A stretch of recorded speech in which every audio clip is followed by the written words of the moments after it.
Hello guys, welcome हो agro classes में। सभी का स्वागत है। मैं महेंद्र कुमावत फिर से स्वागत करता हूं ब्राइट एग्रो क्लासेज में। आज हम फिर नए टॉपिक के साथ आए हैं आपके लिए। ना संघर्ष ना तकलीफ, क्या खाक मजा है जीने में। बड़े बड़े तूफान थम जाते हैं बेटा जब कुछ करने की आग लगी हो सीने में। सभी का स्वागत है और आने वाले एग्जाम के लिए आपका ये पल, ये वक्त बहुत ही महत्वपूर्ण है। आने वाले जून की 21 जून के आसपास आपका पेपर होने वाला है जेट का। उससे पहले सीयूटी के पेपर होने वाले हैं। उन्हीं के लिए बेहतरीन क्लास हम लेकर आए हैं। आइए जुड़ जाइए हमारी क्लास के साथ, ब्राइट एग्रो क्लासेस के साथ। फ्यूचर होगा ब्राइट आपका यहीं से। चलिए आइए यहीं पर। इसमें आपको गुड न्यूज़ दे देता हूं मैं, दो तीन बातें। गुड न्यूज़ ये है बेटा कि पहली बात तो आपका एक शानदार सा टेस्ट होगा, ठीक है। और शानदार से टेस्ट में जानदार से नंबर आपके आएंगे तो आपको स्कॉलरशिप मिलने वाली है, बेहतरीन फैकल्टी से पढ़ने का मौका। ये ऑनलाइन के लिए नहीं है, ऑफलाइन के लिए भी है, ऑनलाइन के लिए भी है। जैसा आपको एडमिशन लेना है वैसे आप इस फॉर्मेट में जा सकते हो। ध्यान दीजिए, पहली चीज़ तो आप ब्राइट एग्रो क्लासेज में 2026 के नए बैचेस स्टार्ट होंगे। 11-12 के साथ तो वो फ्री है ही, 11-12 के साथ तो फ्री है ही, 11-12 के साथ तो फ्री है। आप 11-12 के साथ करना चाहते हो तो फ्री है ही। बाकी क्रैश कोर्स करना चाहते हो आप तो ये एड्रेस है ऑफलाइन का, ये वहाँ पर आप आ सकते हो। इंक्वायरीज के लिए आपको नंबर दे रखे हैं। डेमो क्लासेज आपको देखनी है ब्राइट एग्रो क्लासेज पर देख सकते हो। और है, हम तो है ही आपके सामने, ठीक है। लगभग हम इसी लाइन में 14 साल से लगे हुए हैं, 14 साल से, 14 ईयर एज से अपन पढ़ा रहे हैं इनको। इसी सब्जेक्ट को, केमिस्ट्री को ही हम सींच रहे हैं और एक वर्कवर्क्स बना रहे हैं और आपको हम तैयार कर रहे हैं। आपको ये फैकल्टीज़ ये नहीं है, ये तो एक मतलब एआई की जनरेटिंग है इसमें। दूसरी बात अगर बात करें तो फैकल्टीज़ आपको बहुत सारी मिलने वाली है, दमदार मिलने वाली है। टेस्ट देने पर भारी छूट के बारे में बताने वाला था मैं आपको। भारी छूट ये मिलेगी, टेस्ट दोगे आप तो उसमें आपका जो फीस है 25,000 से कम हो के 8,999 रुपये मात्र। इतना मिनिमम फीस में कोई पढ़ा रहा हो ऐसा शायद ही कोई ऐसा इंस्टीट्यूट होगा जो ऑफलाइन पढ़ा रहा हो, ऑनलाइन नहीं है। ये ऑनलाइन की फीस में ऑफलाइन पढ़ा रहा हो, कोई टीचर पढ़ा रहे हो, 5-5 फैकल्टी मिलकर आपको पढ़ा रही हो, ठीक है, वहाँ पर। और केवल ब्राइट एग्रो क्लासेज में ऐसा है। तो ब्राइट एग्रो क्लासेज की है ZCUT की टीम्स आपको बेहतरीन मिलने वाली है। कौन सी टीम मिलेगी आपको कुछ दिनों में पता चलेगा ये भी, ठीक। और दूसरी बात, ये आपका स्कॉलरशिप टेस्ट है। इसमें 2-3 बातें आपको समझा दूँ कि टेस्ट कब होने वाला है। लिमिटेड सीटें है इसमें। टेस्ट जो बच्चा देगा उन सबको स्कॉलरशिप मिलेगी, ये भी निश्चित रहिए। ये नहीं कि सर 10 बच्चों को दे देंगे आप बाकी से फीस वसूलेंगे, ऐसा कुछ नहीं है। स्टार्टिंग के 10 बच्चों को तो हमारा टारगेट, हमारा सपना तो इतना बड़ा है कि हम फ्री में पढ़ाने की कोशिश करेंगे। हम उन्हें फ्री में पढ़ाएंगे बेटा। 10 बच्चे टॉप आएंगे उनको फ्री में पढ़ाया जाएगा, ये अनाउंसमेंट आपको कर दिया जाएगा। और ये स्कॉलरशिप आप सभी बच्चे दे सकते हैं, जो बच्चे देंगे उन सभी को स्कॉलरशिप मिलेगी। और ये सीटें लिमिटेड तो है ही, बाकी तो सभी बच्चों को स्कॉलरशिप मिलेगी। आप सभी एक बार पेपर जरूर दीजिए जिससे कि आपको कुछ ना कुछ छूट तो मिले ही मिले। और मैंने कहा ये जो पीछे बताई थी 8,999 रुपये, ये उन सब बच्चों के लिए जो टेस्ट देंगे उनके लिए है ये फीस।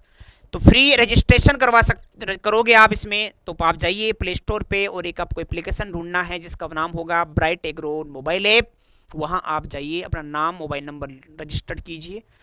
कोई चार्ज नहीं है उसका, कोई पैसा नहीं कटेगा। केवल आप वहाँ पर रजिस्टर करके टेस्ट दीजिए। 1 मार्च से स्टार्ट होगा। आने वाले 1 मार्च से लेके आप दे सकते हो पेपर 8 मार्च तक, 10 मार्च तक कर देंगे, ज़्यादा असुविधा रहेगी आपको तो।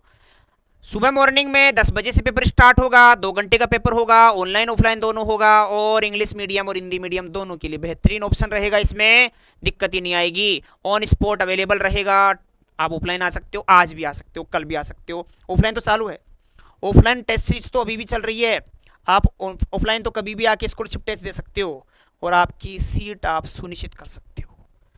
दूसरी बात, अगर बात करें आपके रिजल्ट की, ओवरऑल रिजल्ट की बात करें तो ये ओरिएंटेड होगा। ZCUT 2000 के क्रैश कोर्स चलने वाले हैं। इन न्यू बैचेज के लिए होगा 26 में पेपर आने वाले हैं उनके लिए अवेलेबल है बैचेज, ऑनलाइन ऑफलाइन दोनों में, हिंदी और इंग्लिश मीडियम दोनों के लिए है। कॉन्टैक्ट नंबर आपके सामने है। मुझे लगता है इससे बेहतरीन कुछ होगा आपके लिए, ठीक है। हम जितना हो सकते हैं आपके लिए अच्छा करेंगे, हमारा यही लक्ष्य है जीवन का, ठीक है। चलिए आ जाइए, चैप्टर स्टार्ट करते हैं। शुरू में आपने जैसे थंबनेल देखा था कि क्या चलेगा, मोल कॉन्सेप्ट। क्या चलेगा बेटा, मोल कॉन्सेप्ट। ठीक है, चलिए तो मोल कॉन्सेप्ट को शुरू करते हैं। क्या है मोल कॉन्सेप्ट? केमिस्ट्री की शुरुआत यही है, बेस यही है, फंडामेंटल यही है। अगर ये आया तो सब कुछ आया। और यहाँ से मोल कॉन्सेप्ट से आपको, अगर मोल कॉन्सेप्ट को पढ़ ले तो क्वेश्चंस आगे सीयूटी के पूरा सॉल्यूशन चैप्टर इसी पर डिपेंड है। सीयूटी का पूरा सॉल्यूशन चैप्टर इसी पर डिपेंड है। और ये chapter basic concept of chemistry का बहुत ही महत्वपूर्ण टॉपिक है। इस टॉपिक से आपको क्वेश्चंस की संख्या मत पूछो, आप ये समझिए क्या इंपॉर्टेंस है इसका। इंपॉर्टेंस समझिए, ये ब्लड है हमारा। ये केमिस्ट्री में जैसे हमारी रगों में ब्लड दौड़ता है, वैसे केमिस्ट्री में जो ब्लड है यही है, वो रगों में यही दौड़ता है। और ये जिसका जितना बेहतरीन होगा आप स्वस्थ होंगे। आइए शुरुआत करते हैं मोल कॉन्सेप्ट की। क्या होता है मोल कॉन्सेप्ट, इसको समझते हैं अगले कुछ मिनटों में। आइए देखिए हम क्या पढ़ने वाले हैं। हम पढ़ने वाले हैं मोल कॉन्सेप्ट। हिंदी में कहते हैं मोल अवधारणा, मोल कॉन्सेप्ट कहते हैं इसी को, मोल अवधारणा इसी को कहते हैं। मोल क्या है पहले तो समझा देते। तो मोल क्या है, व्हाट इज अ मोल? मोल का मीन्स होता है, मोल वैसे यूनिट है एक किसका, अमाउंट ऑफ सब्सटेंस का। अमाउंट ऑफ सब्सटेंस का क्या है, यूनिट है बेटा। अमाउंट ऑफ सब्सटेंस का क्या है, यूनिट है बेटा। अमाउंट ऑफ सब्सटेंस का यूनिट है। अमाउंट ऑफ सब्सटेंस का यूनिट क्या है, मोल। पदार्थ की मात्रा का यूनिट क्या है, मोल। पदार्थ की मात्रा का, मात्रक पूछे आपसे, पदार्थ की मात्रा, सॉरी, पदार्थ की मात्रा का तो मोल है वो। क्या है वो, मोल है बेटा, मोल। ठीक है, ये मोल क्या है? ये मोल अगर बात करें तो बहुत बड़ा नंबर है एक अपने आप में। और एक मोल एक नंबर है जहां हम कह सकते हैं कि अगर 12 ग्राम कार्बन लिया जाए, और कौन सा वाला कार्बन, कार्बन की भी बहुत सारे टाइप है बेटा, वो 12 वाला कार्बन लेना है आपको। क्या मतलब सर? अरे कार्बन जो है ना 6 नंबर पे आने वाला एक एटम है, पर नेचर में बहुत सारे कार्बन मिलते हैं। एक तो 12 वेट वाला, एक 13 वेट वाला, एक 14 वेट वाला। ये सभी क्या है, ये सभी आइसोटोप्स है, आइसोटोप्स ऑफ कार्बन है। आइसोटोप्स ऑफ कार्बन की बात करें तो ये समस्थानिक है। हाइड्रोजन के समस्थानिकों में से हम किसका यूज करते हैं, हम इसका यूज करते हैं। तो ये वाला लेंगे जिसमें 12 ग्राम उसका वेट है। एटॉमिक वेट की बात करें तो 12 एमयू है। अगर एक एटम का वेट करें आप तो 12 एमयू आएगा एटॉमिक वेट। अगर एक मोल की बात करेंगे तो एक मोल जो है 12 ग्राम के बराबर होता है। 12 ग्राम के बराबर, तो बहुत सारी संख्या में लेते हैं। तो 12 ग्राम कार्बन 12 में उपस्थित परमाणु की संख्या, 12 ग्राम कार्बन 12 में उपस्थित परमाणु की संख्या को ही, उपस्थित परमाणु की संख्या, परमाणु की संख्या को ही हम क्या कहते हैं, मोल कहते हैं बेटा। क्या कहते हैं, मोल। क्या कहते हैं बेटा, मोल। परमाणु की संख्या को ही बेटा मोल कहते हैं। तो परमाणु की संख्या चेक करिए आप, तो संख्या कितनी होगी अगर मैं काउंट करने लग जाऊं। और आपको बताऊं 12 ग्राम में 12 की बात करें तो अगर एग्जैक्टली बात करें, एक साइंटिस्ट थे एवोगैड्रो, उन्होंने बता के गए थे संख्या कितनी होती है। तो बता के गए थे 6.022 10 की घात 23 परमाणु होते हैं अगर काउंट करते हैं तो। सर कैसे काउंट कर लिया होगा उन्होंने, उन्हें कैसे पता चला होगा? तो देखो काउंट करने का रूल बताता हूं मैं। भी 12 ग्राम है, कितना ग्राम है, 12 ग्राम। तो उन्होंने क्या किया होगा, उन्होंने एक एटम का वेट चेक किया होगा। भी एक एटम का वेट चेक करके उन्होंने चेक किया होगा कि एक एटम कितने ग्राम का है। जैसे मान लीजिए एक पेंसिल का पैकेट है, उस पेंसिल के पैकेट में उसका वेट है 100 ग्राम। कितना है, 100 ग्राम। हमें चेक करना है बिना खोले कि पैकेट में क्या है, कितने पेंसिल है। तो मार्केट से वैसी पेंसिल और लेंगे और उसका वेट करेंगे एक पेंसिल का। एक पेंसिल का वेट करके देखेंगे तो एक पेंसिल का वेट मान लीजिए आ गया 10 ग्राम। तो आप तो समझ गए होंगे ना बेटा ये तो कि 100 ग्राम का पूरा पैकेट है, एक पेंसिल का वेट आ रहा है 10 ग्राम। तो यहाँ कितने पेंसिल हो गए? 100 को डिवाइड कर देंगे 10 से, 10 पेंसिल आ जाएगी। बोलो आएगी ना? तो डिवाइड करके निकाल सकते हैं। तो जनरली किसी का अगर वेट दे रखा है 12 ग्राम है, क्या है? 12 ग्राम है, तो हम एक कार्बन एटम का वेट निकाल के डिवाइड करेंगे तो कितना वैल्यू आता है इन्होंने बताया भी है, 6.022 10 की घात 23। ये उनका वेट है। किनका है? 12 ग्राम कार्बन का नंबर, एटम का नंबर है, और यही मोल है, और यहीं से शुरुआत हुई है मोल की। मतलब एक मोल एक नंबर के बराबर है, तो किसी का भी मोल निकलेगा तो ये है। क्या मतलब सर? मतलब बच्चा लोग ये है, अगर मैं किसी चीज के लिए कहता हूं कि एक मोल इलेक्ट्रॉन है तो कितने इलेक्ट्रॉन है? 6.022 10 की घात 23 इलेक्ट्रॉन है। मैं कहता हूं एक मोल प्रोटॉन है तो 6.022 10 की घात 23 प्रोटॉन है, प्लस में होते हैं। मैं कहूं एक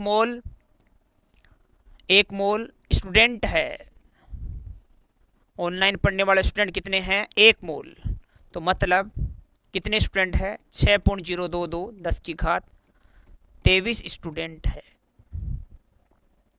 यही मोल है। मैं कहता हूं आपके सिर में हेयर है, बाल है, कितने? एक मोल, तो कितने बाल है? 6.022 10 की घात 23 बाल या एयर है। मतलब किसी भी नंबर का अगर मोल पता चल जाए तो हम उसकी संख्या फाइंड आउट कर सकते हैं। किसी भी नंबर की हमें संख्या पता चल जाती है तो हम क्या कर सकते हैं? तो हम उसके मोल्स को फाइंड आउट कर सकते हैं और मोल से संख्या फाइंड आउट कर सकते हैं। जैसे मान लो अब मैं ऐसे कहता हूं आपको भी, आपने एक मोल के लिए संख्या बताई और मैं ये कहता 1.622 10 की घात 23, 10 की घात कितना है ये? 23, 10 की घात 23 लिखा हुआ है, ये बाल लिखे हुए है बाल। तो बताओ कितना मोल है? तो आप एक मोल बता सकते हो। क्या बता सकते हो? एक मोल बता सकते हो। ठीक है, तो देखिए मोल कैसे निकाले जाते हैं, मोल को फाइंड आउट कैसे करते हैं। तो 3 चीजों से मोल को फाइंड आउट करते हैं बेटा। मैंने कहा मोल कैसे निकालेंगे, मैंने कहा बेटा मोल कैसे निकालेंगे, और मैंने कहा बेटा मोल कैसे निकालेंगे। तो मोल 3 चीजों से निकालते बेटा। पहली चीज नंबर 1, अगर आपके पास उस पदार्थ की मात्रा दे रखी है, मात्रा से, किससे निकालेंगे? मात्रा से। दूसरा, अगर उसकी आपको संख्या दे रखी है, संख्या से निकाल देंगे। और तीसरा, ये भी हो गया, संख्या से निकाल देंगे सर। किससे निकाल देंगे? संख्या से। और तीसरा कैसे निकालेंगे? अगर आपको उसका आयतन दे रखा है। क्या आयतन? आयतन लीटर में होना चाहिए, मे बी पॉसिबिलिटी। लीटर में नहीं होगा तो बात की बात है, वो बाद में सोल्व करेंगे उसको, तब समझेंगे कि कैसे करेंगे। फिर ध्यान दीजिए सर, मात्रा क्या होती है? मात्रा मतलब वेट, वजन। मात्रा वेट वजन, मात्रा वेट वजन, वो भी किस में होना चाहिए? ग्राम में। कोशिश करनी है किस में हो? ग्राम में हो। संख्या नंबर की बात हो रही है, वो नंबर हो, कितना भी हो नंबर, वो नंबर आपके पास होना चाहिए। आपको मोल निकालने उसके। बोलो क्या निकालने हैं आपको? मोल निकालने हैं आपको उसके। तो कैसे निकालेंगे मोल? तो मोल निकालने के लिए हमें कोई भी चीज इनमें से होनी चाहिए हमारे पास। बस क्या होनी चाहिए? कोई भी वस्तु चीजें होनी चाहिए हमारे पास। तो कैसे कैसे निकालेंगे? ध्यान दीजिए, हमारे पास मोल है, मोल आएंगे कैसे? तो मोल आएंगे ऐसे। मोल को फाइंड आउट कैसे कर सकते हो? तो पहला तरीका, मोल को फाइंड आउट करने का पहला तरीका कि मोल को फाइंड आउट ऐसे करेंगे, अगर आपके पास मात्रा दे रखी है तो उस मात्रा में आपको भाग करना है। किसका भाग करना है? डिवाइड करना है, भाग करना है। तो बोलिए, मैं कह रहा हूं भाग करना है। किसका भाग करना है? आपको उसमें भाग करिए। किसका? उसके भार का। बोले तो अणुभार का। अणु में है तो अणुभार का, परमाणु है तो परमाणु भार का। ये भार आपके माइंड में रहेगा हमेशा, इसलिए इसे माइंड मास कहूंगा मैं आगे। और यहां जनरली तो अणुभार है तो इसको मोलर मास कहते हैं। क्या कहते हैं वैसे, मोलर मास, मोलिक्यूलर मास, एक ही बात है। उसका भाग दीजिए, डिवाइड करिए डिवाइड करिए डिवाइड करिए, तो इससे मोल आ जाएंगे। हालांकि मोल को रिप्रेजेंट किससे करते हैं, एन से।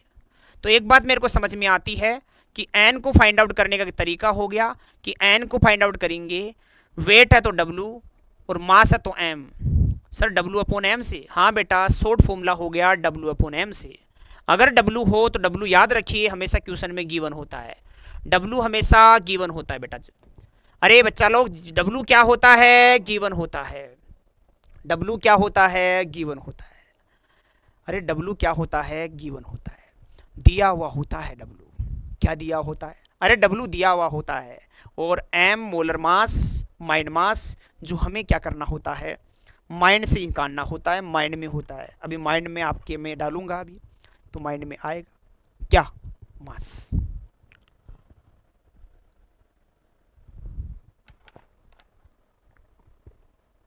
दूसरा, अगर आपके पास संख्या है, उस संख्या में भाग दीजिए नंबर ऑफ एवोगैड्रो का।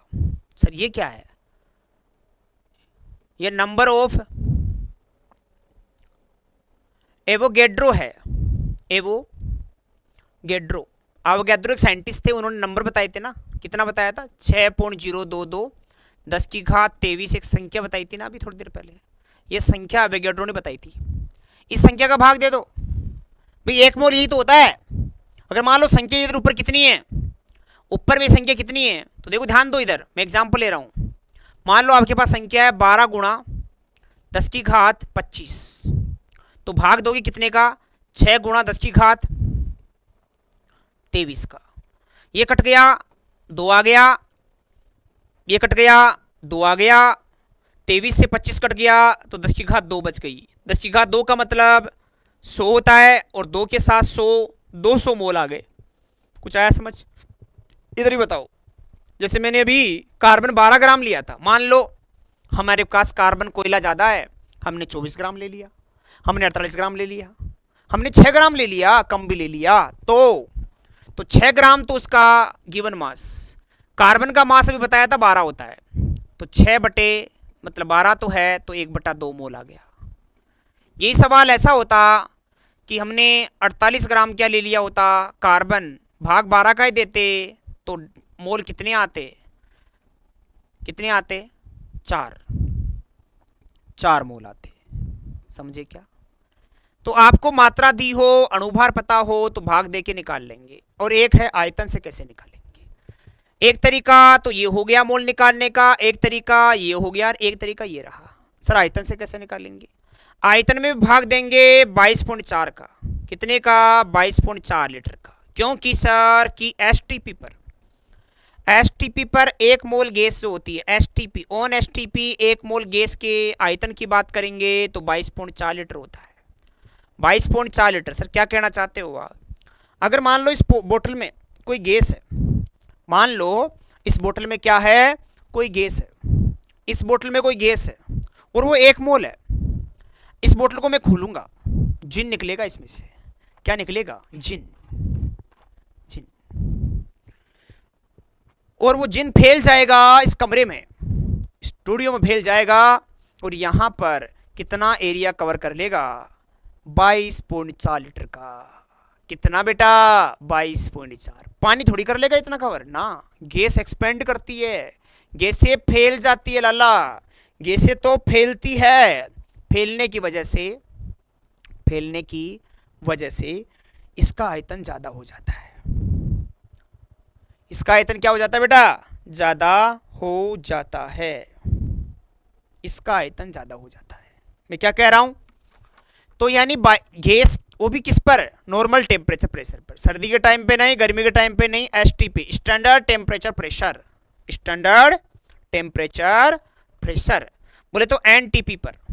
नॉर्मल टेम्परेचर प्रेशर आ जाए पेपर में या एसटीपी आ जाए पेपर में, दोनों एक ही बात है। सर नॉर्मल टेम्परेचर कितना होता है, तो टेम्परेचर तो होता है बेटा 25 डिग्री सेल्सियस। कितना होता है, 25 डिग्री सेल्सियस।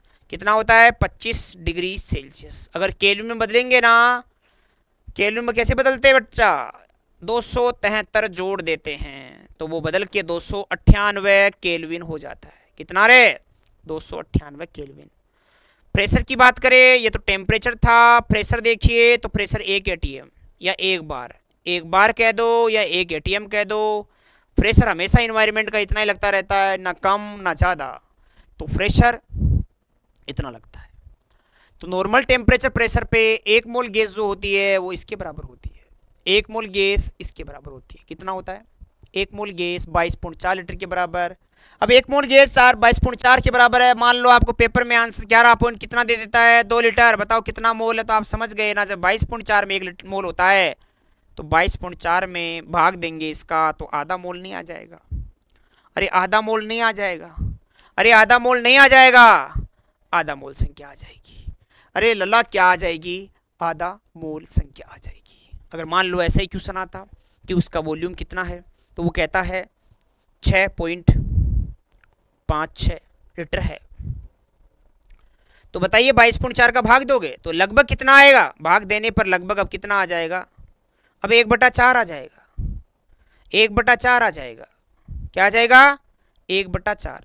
5 पॉइंट कुछ करेंगे इसको। कितना करेंगे इसको? 5.6 लीटर कर देते हैं इसको। 5.6 लीटर कर देते हैं इसको। अब बताइए, तो बताइए कितने का भाग देंगे? 22.4 का, और 22.4 का भाग दोगे तो 1/4 आ जाएगा बेटा। कितना आ जाएगा? 1/4 आंसर आएगा। 1/4 मोल इसका क्या होगा? इसका वॉल्यूम होगा, मतलब मोल होंगे इसके।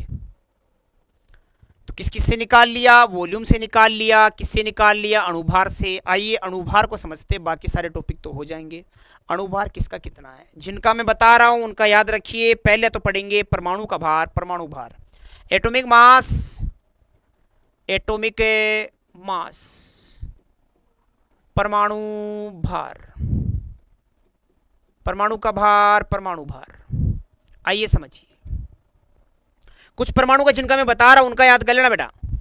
हाइड्रोजन का 1 नंबर क्रमांक है, हीलियम क्रमांक नंबर 2, लिथियम क्रमांक नंबर 3, बेरिलियम क्रमांक नंबर 4, बोरोन क्रमांक नंबर 5, कार्बन क्रमांक नंबर 6। इनकी भी ज़्यादा जरूरत नहीं पड़ेगी, तो अपन को ज़्यादा इनकी पड़ती है जरूरत। मैं कहूँ जिनकी हमें जरूरत पड़ती है उन्हीं का लिख लेते हैं अपन। जिनकी हमें जरूरत पड़ेगी उन्हीं को लिख लेते हैं रे। सारे काय को लिखेंगे। का नाइट्रोजन 7, ऑक्सीजन आता है 8 नंबर, फ्लोरीन 9 छोड़ दीजिए, नियोन छोड़ दीजिए, 11 number sodium, 12 number magnesium, 13 number aluminium, 14 number silicon, 15 number phosphorus, 16 number sulphur, 17 number chlorine, 18 number argon, 19 number potassium, 20 number calcium, 37 number barium, 47 number पे सिल्वर, 53 नंबर पे आयोडीन, 35 नंबर पे Br bromine, 35 number पे bromine Br। इनके याद रखोगे आप, भार तो काम चल जाएगा अपना, कोई बड़ी बात नहीं है। और ये जो भार है वो फिक्स होता है। हालांकि भार निकालने का तरीका कैसे होता है, तो परमाणु भार वैसे तो नंबर ऑफ प्रोटॉन और नंबर ऑफ न्यूट्रॉन का टोटल होता है। Number of proton, number of neutron का टोटल होता है।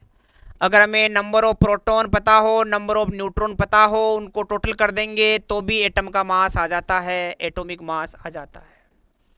पर समस्या क्या है, प्रोटॉन के नंबर तो जानते हैं, प्रोटॉन के नंबर तो क्रमांक ही है। जो परमाणु क्रमांक है वही प्रोटॉन के नंबर है। तो प्रोटॉन के नंबर तो जानते हैं बेटा, पर न्यूट्रॉन के नंबर जाने इतना जरूरी नहीं है। न्यूट्रॉन के नंबर का पता हमें नहीं रहता, न्यूट्रॉन के नंबर का पता हमें नहीं रहता। अब न्यूट्रॉन के नंबर का पता नहीं है हमें, न्यूट्रॉन का नंबर का पता हमें नहीं है, तो फिर कैसे निकालेंगे? इसलिए हम चीज़ों को याद ही रखेंगे, क्योंकि आपको नहीं पता, मेरे को पता है न्यूट्रॉन के नंबर कितने हैं।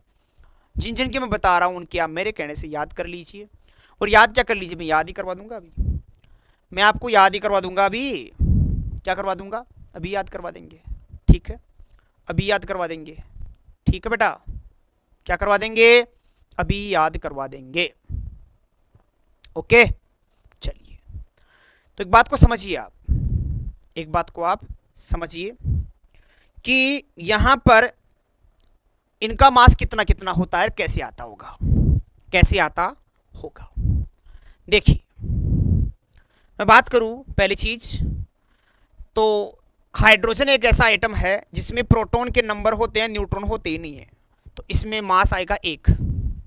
ये एक क्या है, ये एक आप अगर मोल का पढ़ रहे हो, एक एक मोल का वेट निकाल रहे हो, तो बेटा ये एक अपने आप में ग्राम है। और मान लो किसी एक अकेले एटम का निकालना चाहते हो तो ये अपने आप में एक एएमयू है, एक एएमयू है, एटॉमिक मास यूनिट। हाइड्रोजन का डबल होता है 4, हीलियम का सॉरी, कार्बन का भी डबल होता है 12, नाइट्रोजन का भी डबल होता है 14 ग्राम या एएमयू, ऑक्सीजन का भी डबल होता है 16 एमयू। अब सोडियम का डबल से थोड़ा ज़्यादा, थोड़ा सा ज़्यादा, थोड़ा सा ज़्यादा, किससे ज़्यादा, किससे ज़्यादा, अब डबल से ज़्यादा, 11 का डबल 22 तो 23, ये 12 का 24 ही होता है। तभी तो कह रहा हूँ ना आपको याद करना है। एल्युमिनियम का होना चाहिए 26 पर होता है कितना, 27। सिलिकॉन का 14 दूना 28, 28। फॉस्फोरस का 15 30 होता है 31। सल्फर का 16 दूना 32 डबल होता है। क्लोरीन का तो 35.5 अलग ही कहानी है, 35.5। आर्गन का 40, कितना बेटा, 40। पोटेशियम का होता है, इसका डबल कितना होता है, पोटेशियम का डबल 38 39 होता है इसका। कैल्शियम का 20 का डबल 40। बेरियम का 137 के आसपास होता है, ठीक है, कितना होता है, 137 के आसपास होता है। समझ पा रहे हो, 137 के आसपास। इसका 47 नंबर, सिल्वर का 108 वेट होता है इसका। आयोडीन का 127 ग्राम। ब्रोमीन 35 का 80 होता है, कितना होता है बेटा, 80 होता है, कितना होता है, 80। मैं क्या कह रहा हूं, ये इनका वेट है। एक बार आप स्क्रीनशॉट ले लीजिए, नोट कर लीजिए और इसको तैयार रख लीजिए।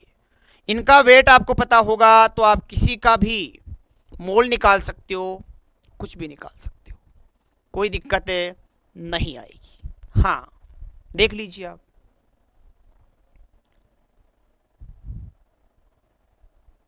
कोई दिक्कत है इसमें। चलिए याद करना है आपको, डायरेक्टली मैंने कह दिया याद ही करना है और कोई इसका तरीका नहीं है, क्योंकि न्यूट्रॉन्स के नंबर मैं नहीं कह सकता फिक्स कितने होते हैं। न्यूट्रॉन के नंबर फिक्स नहीं होते, न्यूट्रॉन के नंबर प्रोटॉन के नंबर के बराबर हो जाते, कभी कभी ज़्यादा हो जाते यार। तो बराबर होते हैं तो डबल कर दे रहा हूँ, कर ही रहा हूँ मैं। ज़्यादा होते ही ज़्यादा भी कर रहा हूँ। जिनका कुछ का याद हो गया होगा तुमको, देखो जैसे कुछ का तुम्हें याद हो गया होगा, जैसे तुम्हें देखो डबल करना है सर, क्या करना है, डबल करना है सर। ये लो डबल, ये लो डबल, यहाँ देखिए डबल हो रहा है ना डबल। तो एक तो ये, एक ये, एक ये डबल, ये डबल, ये डबल, देखिए ना। सिलिकॉन का डबल, सल्फर का डबल, आर्गन का 40, तो ये 40, ये देखो कैल्शियम का डबल, ये डबल है वाले। बाकी थोड़ों में चेंजेस आ रहा है तो थोड़ा सा आपको ध्यान रखना ही होगा। क्वेश्चंस करेंगे तो समझ में आ जाएगी सारी बातें, क्वेश्चन करेंगे समझ में आ जाएगी सारी बातें। आओ देखो क्वेश्चन करते और यही कर लेते क्वेश्चन, यही कर लेते क्वेश्चन। इस वेट को थोड़ा सा लिख लेते साइड में, दिखाई देना चाहिए ना आपको, नहीं। आइए इसको हम कर देते एक ब्रैकेट में बंद। एक हम अच्छा सा बॉक्स लेते हैं और इस बॉक्स में बंद कर देते हैं। आप कहीं मत जाना भैया, आपको यहीं रहना है, ठीक है। चलो बेटा लोग चलो, अब आओ क्वेश्चन करेंगे। अब क्वेश्चन में पहला क्वेश्चन, ध्यान दीजिए। क्वेश्चन में पहला क्वेश्चन मैंने लिखा है, ये तो है परमाणु की बात करी है। मैंने कहा सोडियम मेरे पास है 46 ग्राम। कितना ग्राम है, 46 ग्राम सोडियम। सोडियम। तो मुझे उस सोडियम के क्या निकालने हैं, मोल्स निकालने हैं। तो बताओ कैसे निकलेंगे मोल्स, ध्यान दीजिए मोल्स कैसे निकलेंगे। तो मैंने एक फॉर्मूला बताया मोल निकालने का, W upon M। W given है कितना ग्राम है, 46। माइंड मास, माइंड में रखो सोडियम का मास 23, भाग दिया 23 का, कितने मोल आ गए, 2 मोल। 2 मोल में कोई संख्या पूछे कितने सोडियम के अणु है, तो 2 मोल में आप मोल की जगह पे एक संख्या बताई थी, Na बताई थी क्या, Na। वो संख्या रख सकते हो 2 6 गुणा 10 की घात 23 रख दो आप। तो 6 दूनी 12 10 की घात 23 हो गया, 6 दूनी 12 10 की घात 23 हो गया, 6 दूनी 12 10 की घात 26 हो गया। क्या करोगे भैया, 6 गुणा 10 की घात 23 गुणा किया तो 12 गुणा 10 की घात 23। आयो के समझ में, अरे कुछ आयो, आगे चलियो। सेकंड क्वेश्चन है, सेकंड क्वेश्चन है, सिल्वर है हमारे पास, सिल्वर है हमारे पास कितना रे, 56 ग्राम सिल्वर है। 56 ग्राम क्या, 54 ग्राम सिल्वर, 54 ग्राम सिल्वर है। हमें सिल्वर के अणु गिनने हैं, परमाणु गिनने हैं, कितने हैं परमाणु है हमारे पास, 54 ग्राम चांदी है। बहुत ही महंगी है अभी चांदी, बहुत ही महंगी है, 2.5 लाख रुपए चल रही है चांदी की वेट। 250 रुपए ग्राम के हिसाब से हो गया क्या, अरे हो गया क्या, सुनिए, अरे बच्चा लोग सुनिए आप। तो हमें चांदी की कीमत डिसाइड करनी है, हमारे को चांदी मिली, 54 ग्राम चांदी मिली, वेट किया, अरे वाह वाह वाह वाह वाह, हमें चांदी के परमाणु निकालने हैं। तो किसी में परमाणु की संख्या निकालनी है तो बेटा पहले मोल निकालने पड़ेंगे, रास्ता मोल से होके जाता है, संख्याओं का रास्ता मोल से होके जाता है। तो आइए मैं संख्या निकालता हूँ। मोल निकालेंगे तो W अपॉन क्या होता है, M। जो गिवन मास होता है वो हमें दे रखा होता है, वो 54 है। M मास, सिल्वर का मास 108 है, 108 का भाग दे दिया, 108 का भाग दे दिया। ये क्वेश्चन हमेशा ऊपर जो गिवन होगा ग्राम में होना चाहिए, किस में होना चाहिए, ग्राम में, किस में होना चाहिए, ग्राम में। 54 डिवाइड कर दिया 1/2 मोल, और 1/2 मोल का बच्चा लोग क्या होता है, 1/2 मोल मतलब Na से गुणा, और Na से गुणा करेंगे 6.10 की घात। वो पूरा संख्या लिखने की जरूरत नहीं है, इतने से काम चल जाएगा। तो आप देखिए 2 से भाग किया 6, 3 गुणा 10 की घात 23, उत्तर क्या आ गया रे, 3 गुणा 10 की घात 23। जो आपको 54 ग्राम सिल्वर मिली है ना, उसमें कितने परमाणु है, 3 गुणा 10 की घात 23 परमाणु प्रेजेंट है, 3 गुणा 10 की घात 23 परमाणु उपस्थित है। बात समझ में आ रही है क्या बेटा आपको। चलिए क्वेश्चन देखिए। और जैसे मेरे पास एक चिप है, सिलिकॉन की चिप आती है, पता है आपको, यस, वो 7 ग्राम की सिलिकॉन की चिप है। कितनी ग्राम की है भाई साहब, 7 ग्राम की सिलिकॉन की चिप है। तो 7 ग्राम की सिलिकॉन की बात करें तो उसमें सिलिकॉन के परमाणु कितने हैं पूछ लिए गए, इलेक्ट्रॉन पूछ लिए गए। अभी तो मैं बात ये केवल इतनी सी कर रहा हूँ, सिलिकॉन की चिप है 7 ग्राम की, तो मोल निकाल लो, W अपॉन क्या हो जाएगा, M। मैं कह रहा हूँ ना, यहाँ याद करके भेजूंगा तुमको मैं। सिलिकॉन का वेट देखेंगे तो कितना आया, 14 नंबर पे आता है सर, डबल कर देंगे 28 हो जाएगा, 28 का भाग देंगे 7 चौक 28, 1/4, और 1/4 मोल आया, और मोल को गुणा किससे, Na से, 1/4 6 गुणा 10 की घात 23 कर देंगे। येल्लो जी येल्लो, क्या हो गया जी, क्या हो गया, 2 से कटेगा, 2 से कटेगा तो ये 3, ये 2, ये भाग देंगे फिर से 1.5 गुणा 10 की घात 23। ये परमाणु आ गए सिलिकॉन के, किसके आ गए, परमाणु आ गए सिलिकॉन के। थोड़ा सा आगे बढ़ते हैं, नेक्स्ट क्वेश्चन देखते हैं, और थोड़ा सा आगे। हमारे पास 6 ग्राम कार्बन आया, 6 ग्राम कार्बन में इलेक्ट्रॉन पूछ लिए बंदे ने, गजब कर दिया, गजब डा दिया, इलेक्ट्रॉन पूछ लिए भाई। क्या पूछ लिए, इलेक्ट्रॉन। कोई बात नहीं, पहले परमाणु निकाल लेंगे, वही मोल निकलेगा, पहले परमाणु निकलेगा फिर। और एक परमाणु में इलेक्ट्रॉन कितने हैं, आपको एक बात बता दूं, कोई भी परमाणु होता है, कोई भी परमाणु होता है, कोई भी परमाणु होता है, कोई भी एटम होता है, तो उस एटम का सिंबल लिखा जाएगा बीच में, और उस सिंबल के नीचे यहां चरणों में, चरण इसके कहां है प्रभु के, नीचे है, नीचे ये उसका स्थान है, यही शक्ति है, यही परमाणु क्रमांक है, यही परमाणु क्रमांक है, यही प्रोटॉन की संख्या है, प्रोटॉन नंबर है, प्रोटॉन नंबर है, प्रोटॉन के नंबर, परमाणु क्रमांक के नंबर, प्रोटॉन के नंबर, प्रोटॉन के नंबर, प्रोटॉन के नंबर, यानी जो जेड है वही पी है।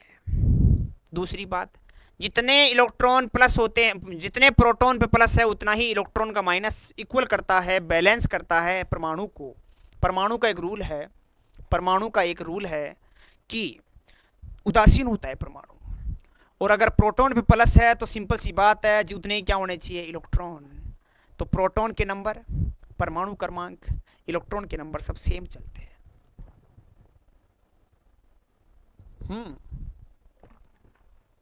अगर कोई इलेक्ट्रॉन डोनेट कर देता है, धनायन आ जाता है, ऋणायन आ जाता है, तो इलेक्ट्रॉन ही कम होते हैं, इलेक्ट्रॉन ही कम होते हैं और कोई कम नहीं होता। दूसरा सुनो, ऊपर उसका वजन लिखा जाएगा ए, परमाणु द्रव्यमान, परमाणु भार, परमाणु का द्रव्यमान लिखा जाएगा ऊपर। अरे मास लिखा जाएगा परमाणु का, एटॉमिक मास, एटॉमिक मास लिखा जाएगा।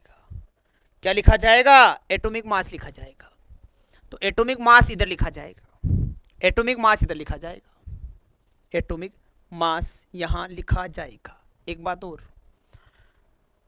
तो जैसे मैंने कार्बन लिखा है, यहां भी लिख सकते हो, पीछे भी लगा सकते हो, एक ही बात है वो तो। जैसे मैं कार्बन लिखता हूँ 6 नंबर तो ये 12 मास हो गया, कार्बन लिखता हूँ 13 नंबर, कार्बन 6, ये 14 नंबर। देखा होगा आपने, हाइड्रोजन होता है 1, हाइड्रोजन एक और होता है 2, हाइड्रोजन एक होता है 3 वाला। ये 3 यहाँ भी लिख सकते हो, यहाँ भी चलेगा, यहाँ भी चलता है 3, ये भी ठीक है, ये भी ठीक है, ये भी ठीक है। कैसे लिख दो, आगे या पीछे, मास ऊपर रहेगा, ऊपर सिंहासन पे रहेगा, ऊपर मुकुट रहेगा, मास रहेगा, वजन रहेगा, नीचे चरणों में रहेगा, परमाणु क्रमांक रहेगा, परमाणु क्रमांक रहेगा, परमाणु क्रमांक रहेगा। ठीक है, चलो एक चीज मैंने कही आपको अभी, एक चीज मैंने आपको बोली अभी कि परमाणु के इलेक्ट्रॉन के नंबर तभी चेंज होंगे जब उसका आयन बनेगा, जैसे sodium plus ion, chlorine plus minus ion. क्या मतलब है, ये 11 नंबर पे आता है, 17 नंबर पे आता है, ये 11 पे 17 पे, 11 पे 17 पे। कुछ एलिमेंट के नंबर आपको पता होना चाहिए, हाइड्रोजन से लेके कम से कम 30 तक तो याद होने चाहिए बेटा, कम से कम 30 तक याद होने चाहिए, कम से कम 30 तक याद होने चाहिए। 9th क्लास में आ जाते हैं ये 20 तक, तो 30 तक याद होने चाहिए। 11 नंबर है, 11 में आप कहोगे तो परमाणु क्रमांक जेड कितना है सर, 11 है, प्रोटॉन भी 11 है, पर एक चीज बदल गई, इलेक्ट्रॉन की संख्या एक कम कर देंगे, 10 हो जाएंगे। एक बात और सुन लो, दूसरा एग्जाम्पल है, क्लोरीन है 17, क्रमांक भी 17, क्रमांक भी 17, जेड नंबर 17, प्रोटॉन की संख्या पूछे तब भी 17, बाकी इलेक्ट्रॉन पे खतरा 18 हो जाएगा बेटा खतरा। एक माइनस ज्यादा कर देना, प्लस आ जाए तो कम कर देना, 2 प्लस 2 कम कर देना, 2 माइनस 2 ज्यादा कर देना। तो प्लस माइनस के बढ़ने से परमाणु क्रमांक कतई नहीं बदलता, प्रोटॉन की संख्या कतई नहीं बदलती, बदलता है तो मात्र इलेक्ट्रॉन की संख्या। क्या बदलता है बेटा, इलेक्ट्रॉन की संख्या बदलती है, इलेक्ट्रॉन की संख्या बदलती है 45 तक। चलिए, हाँ, तो यहां पर अपन बात करें तो यहां 18 इलेक्ट्रॉन की बात करेंगे,